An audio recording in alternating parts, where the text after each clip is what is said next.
yang sudah mengalami kenaikan auto reject atas sebanyak 7 kali, seperti itu. Saham apakah itu? Mari kita bahas, kita langsung saja buka datanya. Nah, perusahaannya itu kodenya brand, ya. Bagi investor retail sudah sangat mengetahui ini perusahaan milik siapa, seperti itu. Sudah banyak sekali informasi-informasi tentang perusahaan ini. Nah, seperti kita ketahui, dari tanggal 9 itu terus arah sampai di tanggal berapa ini? 17 hari ini ya. Tanggal 17 hari ini. Dan hari ini itu menarik, harga sahamnya sempat turun, dikasih turun, habis itu diborong lagi. Intinya adalah 2 hari di tanggal 16 dan tanggal 17 itu investor retail diizinkan masuk, seperti itu yang kita ketahui ya. Nah, perusahaan ini yang menarik lagi, perusahaan ini telah berhasil menggeser market cap dari perusahaan Telkom. Karena Telkom itu sebelumnya menduduki tahta ke-6 sebagai perusahaan dengan market cap terbesar ke-6 di Indonesia. Seperti itu. Nilainya hampir 300, hampir 400 triliun market cap-nya, dan kemudian digeser oleh perusahaan brand ini. Namanya Barito Renewables Energy.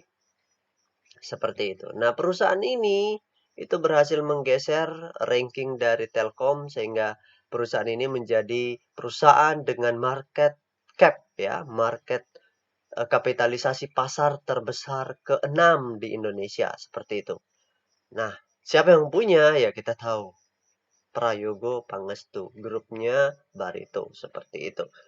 Nah, yang menarik adalah kita ingin lihat apa yang dilakukan oleh investor underwriter-nya atau investor semi retailnya di perusahaan ini, ya.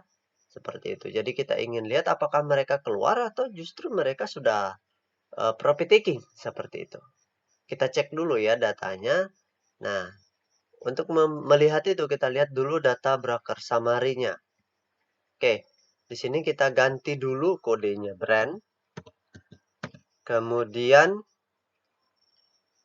di sini kita ganti tanggalnya. Oke, kita ganti tanggal 9 ya.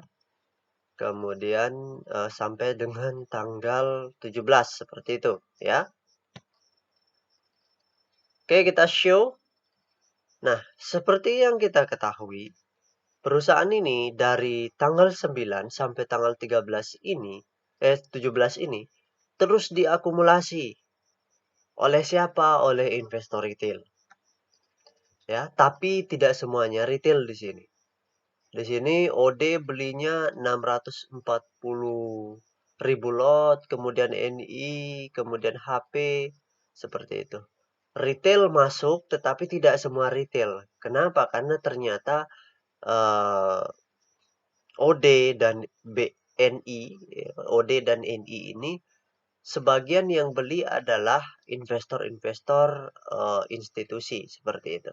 Tetapi menggunakan akun-akun sebagian yang beli ini adalah investor-investor retail yang memiliki atau berafiliasi dengan institusi seperti itu.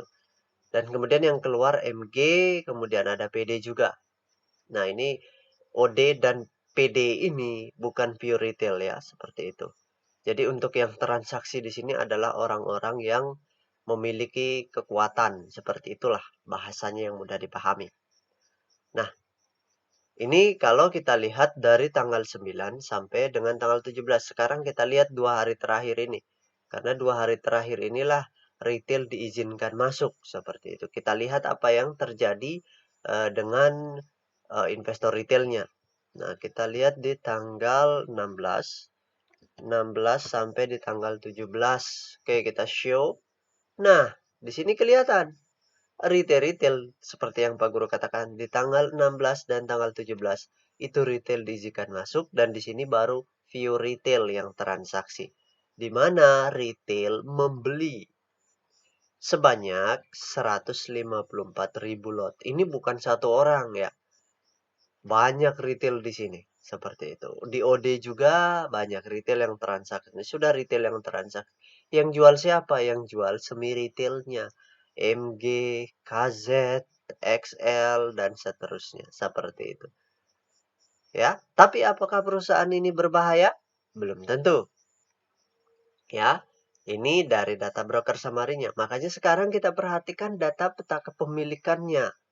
Ya, data peta kepemilikannya. Tetapi di sini Pak Guru tidak bisa menggunakan MM Detector karena ada beberapa data yang belum bisa di-solve atau belum bisa dimasukkan di tools MM Detector. Kenapa? Karena SRO bursanya sendiri belum memberikan datanya seperti itu. Tidak semua data bisa masuk ke MM Detector.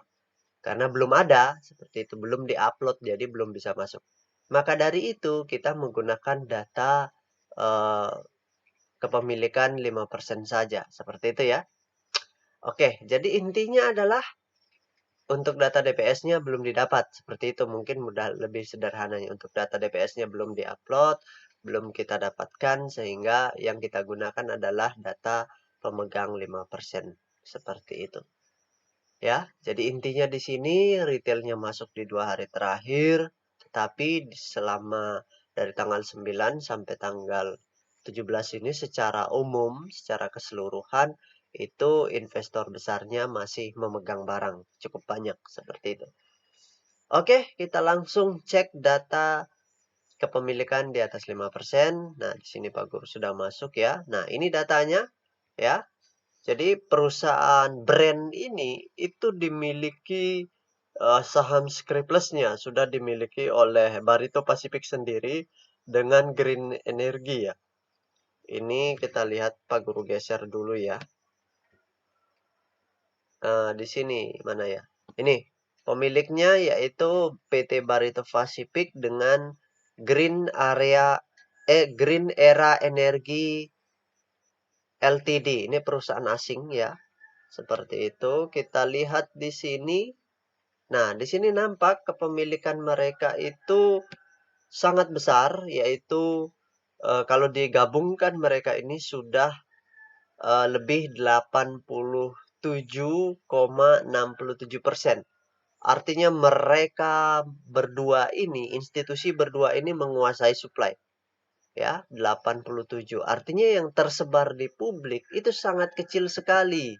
Ya, kita bisa lihat di sini. Ya, kalau dari data ini ya tidak perlu khawatir lah.